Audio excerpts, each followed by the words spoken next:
Hi friends, welcomes to Pavis pantry. இன்னைக்கு நம்ம பார்க்க போகிறது பிகினர்ஸ்லேருந்து லேர்னர்ஸ்லேருந்து எல்லாருக்குமே ஈஸியாக செய்கிற ஒரு பிரேக்ஃபாஸ்ட் லஞ்ச் பாக்ஸ் ஐட்டம்னே சொல்லிக்கலாங்க. இது பிரேக்ஃபாஸ்ட், லஞ்ச், டின்னர் எதுக்கு வேணாலும் யூஸ் பண்ணிக்கலாம். பட் ஆனால் இதை இப்படி செஞ்சீங்க அப்படின்னா வேற மாதிரி இருக்குன்னு தான் சொல்லணும். என்ன அப்படின்னு யோசிக்கிறீங்களா? வேற ஒன்றும் இல்லைங்க, சேமியாவை தான் சொல்கிறோம். சேமியாவை நிறைய பேருக்கு சமைக்கிறப்ப அந்த தண்ணி கரெக்டாக வரல, குழஞ்சிருச்சு, ஒரு மாதிரி ஆயிடுச்சு, ஒட்டிக்கிச்சோம்னா இந்த மாதிரி ஸ்டீமிங் மெத்தடில் செஞ்சு செய்யுங்க. நிஜமாவே பிடிக்காதவங்க கூட எனக்கு இன்னும் கொஞ்சம் கிடைக்குமா அப்படின்ற அளவுக்கு மாறுங்க. அப்படி ஒரு வெரைட்டி தான் செய்ய போகிறோம். வாங்க வீடியோக்குள்ளே எவ்வளோ சிம்பிளாக சேமியா உப்புமா செய்கிறதுன்னு பார்க்க போகிறோம். சேமியா உப்புமா செய்ய தேவையான பொருட்கள்: சேமியா ஒரு 250 கிராம், பெரிய வெங்காயம் 2, கொத்தமல்லி, தக்காளி ஒரு 2, புதினா, பச்சை மிளகா 1, அது கூட ஆட் பண்ண வெஜிடபிள்ஸ் வந்து பட்டாணி, பேபிகார்ன், கேரட், உருளைக்கிழங்கு. இப்போ ஃபஸ்ட்டு சேமியாவை வந்து எடுத்து ஒரு 10லேருந்து 15 நிமிஷம் நார்மல் தண்ணியில் ஊற வச்சுக்கலாம். ஊற வச்சதுக்கப்புறம் அதை வந்து நம்ம ஸ்டீம் குக் பண்ண போகிறோம்.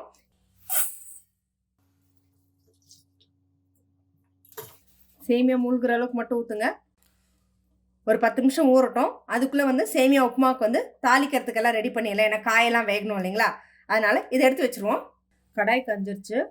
ஒரு 6லேருந்து 7 ஸ்பூன் எண்ணெய் ஊற்றிக்கலாம். வெங்காயம் காயெல்லாம் நல்லா வதங்கிறதுக்கு.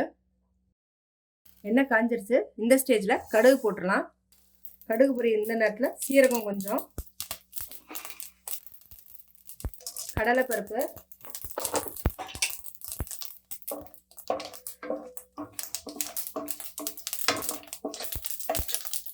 இப்போ நறுக்கி வச்சுட்டு ஒரே ஒரு பச்சை மிளகா. ஏன்னா மசாலாலாம் நம்ம போடுவோம், மசாலா போடுறதுனால பச்சை மிளகா ஒன்றே அந்த ஃப்ளேவருக்காக போட்டிருக்கேன். இன்னும் உங்களுக்கு நல்லா பிடிக்கும் அப்படின்னா நீங்கள் இன்னொரு பச்சை மிளகாவுக்கும் நீங்கள் ஆட் பண்ணிக்கலாம். இப்போது கடலைப்பருப்பு இதாகிடுச்சு. இந்த ஸ்டேஜில் நம்ம நறுக்கி வச்சுருக்கிற வெங்காயத்தை ஆட் பண்ணிடுவோம்.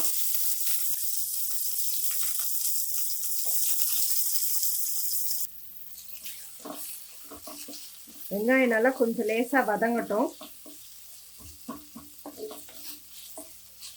வெங்காயம் வதங்குற கேப்பில் நம்ம வந்து சேமியாவை வந்து ஊறிச்சு அதை வேக வைக்க ஆரம்பிச்சிருவோம். இப்போ ஊற வச்ச சேமியாவை நம்ம இட்லி பாத்திரத்தில் வச்சு வேக வைக்க போகிறோம்.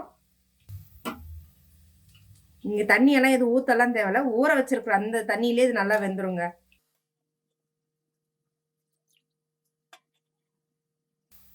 நீங்கள் எப்பவும் செய்கிற சேமியாவோட இந்த சேமியா செய்யும்போது காயெல்லாம் போடுறதுனால கொஞ்சம் வந்து நீங்கள் கம்மியாகவே போட்டுக்கோங்க. இப்போது இதை வந்து மூடி போட்டு அப்படியே வச்சிடலாம். ஒரு 5லேருந்து 10 நிமிஷம் வெந்தால் போதும். வெங்காயம் வதங்கிருச்சு. இந்த ஸ்டேஜில் பச்சை பட்டாணி, எடுத்து வச்சிருக்கிற கேரட்டு, பேபிகார்னும் உருளைக்கிழங்கு ஆட் பண்ண. தக்காளி வந்து இப்போ ஆட் பண்ண வேண்டாம். தக்காளியை வந்து இன்னும் கொஞ்சம் காயெல்லாம் வெந்ததுக்கப்புறம் ஆட் பண்ணுங்க.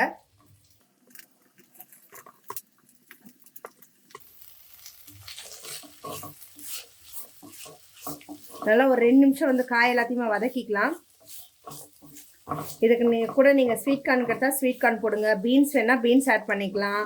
இல்லை கேப்சிகம் கிடச்சுன்னா கேப்சிகம் ஆட் பண்ணலாம். காலிஃப்ளவர் வந்து அதையும் ஆட் பண்ணலாம். காய் நம்மளோட சைஸ் தாங்க, ஏன்னா இந்த மாதிரி டிஷ்ஷுக்கு. ஸோ எது கூட ஆட் பண்ணி செஞ்சாலுமே இந்த சேமியா வந்து செமையாக இருக்கும். ஸோ 2 நிமிஷம் எண்ணெயில் வதங்கினதும் அடுத்தடுத்த மசாலாலாம் போட்டு வேக வச்சுருவோம். இப்போது தேவையான அளவு உப்பு ஆட் பண்ணிக்கோங்க. மஞ்சத்தூள், கொஞ்சமாக தனியாத்தூள், கொஞ்சமாக கரம் மசாலா. ஆப்ஷனல், வேணான்னா அவாய்ட் பண்ணிவிடுங்க. நான் வந்து காஷ்மீர் மிளகாத்தூள் ஆட் பண்ணுறேன் கலருக்காக. நம்ம வீட்டில் எப்போ யூஸ் பண்ணுறோம்னா சாம்பார் மிளகாத்தூள், அதே நம்ம வந்து இதுக்கு ஆட் பண்ணிக்கலாம். காரம் உங்களுக்கு எவ்வளோ வேணுன்றதை பார்த்துட்டு நீங்கள் ஆட் பண்ணிக்கோங்க. வேறு எந்த மசாலா அதெல்லாம் எதுவுமே ஆட் பண்ணுறோம், இது மட்டுமே போதுங்க இதுக்கு. இப்போது இது நல்லா கலக்கிடுவோம்.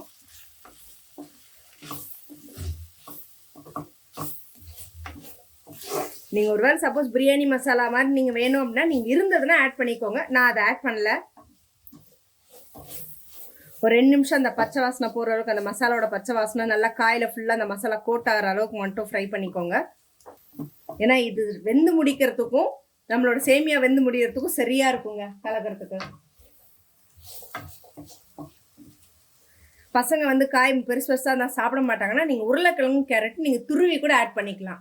இன்னும் அது ஈஸியான மெத்தட். நீங்கள் போடுற உப்பு காரம் வந்து சேமியாவுக்கு ஏற்ற அளவுக்கு எல்லாமே இதிலே போட்டுடுங்க. ஏன்னா சேமியா கொஞ்சம் ஆட் பண்ணி கலக்கிறப்போ அது கூட மிக்ஸ் ஆகிடும், சரியாக போயிடும்.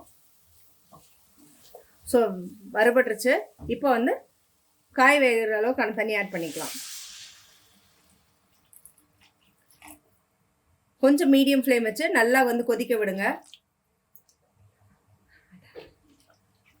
நீங்கள் சேமியாவுக்குன்னு தனியாலாம் தண்ணி தேவையில்ல, காய்க்கு வேகிற அளவுக்கு மட்டும் தண்ணி ஆட் பண்ணுங்கள். ஏன்னா சேமியாவை நம்ம வந்து ஸ்டீம் குக் பண்ணுறதுனால.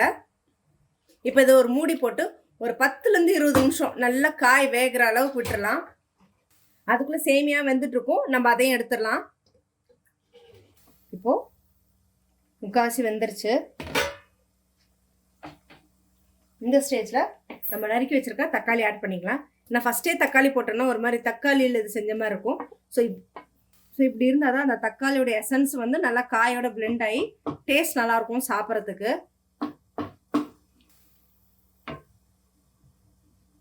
ஹை ஃப்ளேம் வச்சு ஒரு 2லேருந்து ஒரு 5 நிமிஷம் வரைக்கும் நல்லா வந்து வேக விடுங்க. ஏன்னா காய் முக்கால்வாசி வெந்துருச்சு.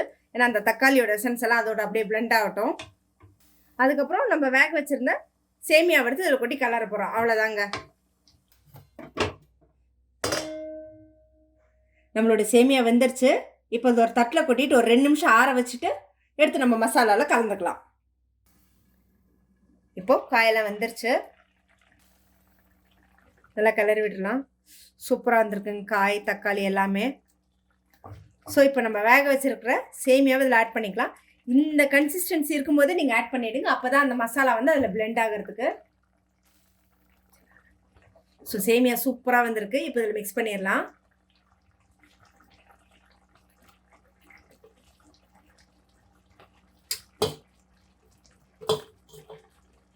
ஸோ இப்போ இது நல்லா கிளறி விட்டு இது கூட அப்படியே வச்சு ஒரு 5 நிமிஷம் அப்படியே வந்து நீங்கள் சிம்மில் வச்சு மூடி வச்சிட்டிங்கன்னா போதும். ஏன்னா அப்போ தான் அந்த எசன்ஸ் எல்லாமே சேமியாவோட நல்லா பிளெண்ட் ஆகிறதுக்கு. நீங்கள் எக்ஸ்ட்ராலாம் எதுவும் தண்ணியே தேவையில்லைங்க, காயில் இருந்து அந்த தண்ணியே போதும். இது நல்லா எல்லா சேமியாலும் படுற மாதிரி இது பண்ணிவிடுங்க. இப்படி வச்சிங்கன்னா சேமியா குலையும் குலையாதுங்க. நிறைய பேர் வந்து தண்ணி மிச்சமாயிருச்சு ஒரு மாதிரி குழஞ்சிருச்சு அப்படின்வாங்க. இந்த மாதிரி செஞ்சிங்கன்னா சேமியா குலையாது. ஒரு சில சேமியாலாம் வறுத்து தான் செய்கிற மாதிரி இருக்கும். நீங்கள் இந்த மாதிரி வறுத்து இந்த மாதிரி செஞ்சிங்கனாலும் இன்னும் சூப்பராக இருக்கும். ஸோ இப்போ இதை வந்து மூடி வச்சுருவோம். தட்டு போட்டு ஒரு 5 நிமிஷம் சிம்மில் வச்சுருந்தா அப்படியே நீங்கள் ஆஃப் பண்ணிட்டீங்கன்னா அந்த தம் பண்ண மாதிரி இருக்கணும்.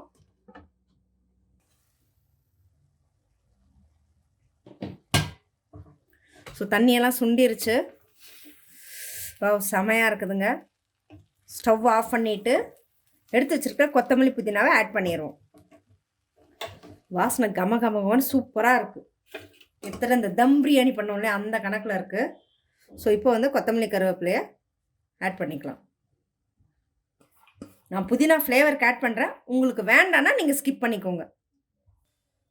ஸோ இதை போட்டு நல்லா ஒரு 2 பரட்டிட்டு அப்படியே மூடி வச்சுருங்க. ஏன்னா அப்போ தான் அந்த புதினாவோடது கொத்தமல்லியோடது எல்லாம் வந்து அந்த ஸ்மெல் எல்லாம் அப்படியே அதில் மர்ஜ் ஆகிறதுக்கு. ஸோ எடுத்து அதுக்கப்புறம் சுட சுட நைட்டு சூப்பராக சாப்பிட வேண்டியது. நைட்டு செஞ்சாலும் சரி, காலையிலுக்கு செஞ்சாலும் சரி, இந்த மாதிரி செஞ்சுட்டு நீங்கள் மத்தியானம் லஞ்ச் பாக்ஸ் பேக் பண்ணிங்கன்னா கூட சேமியா ஒன்றோடு ஒன்று ஒட்டாது, சூப்பராக வருங்க.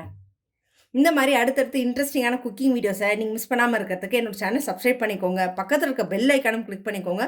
அப்போ தான் சிம்பிள் அண்ட் ஈஸியஸ்ட்டாக சமைக்கவே தெரியாதவங்க கூட சூப்பராக சமைக்கலாங்க.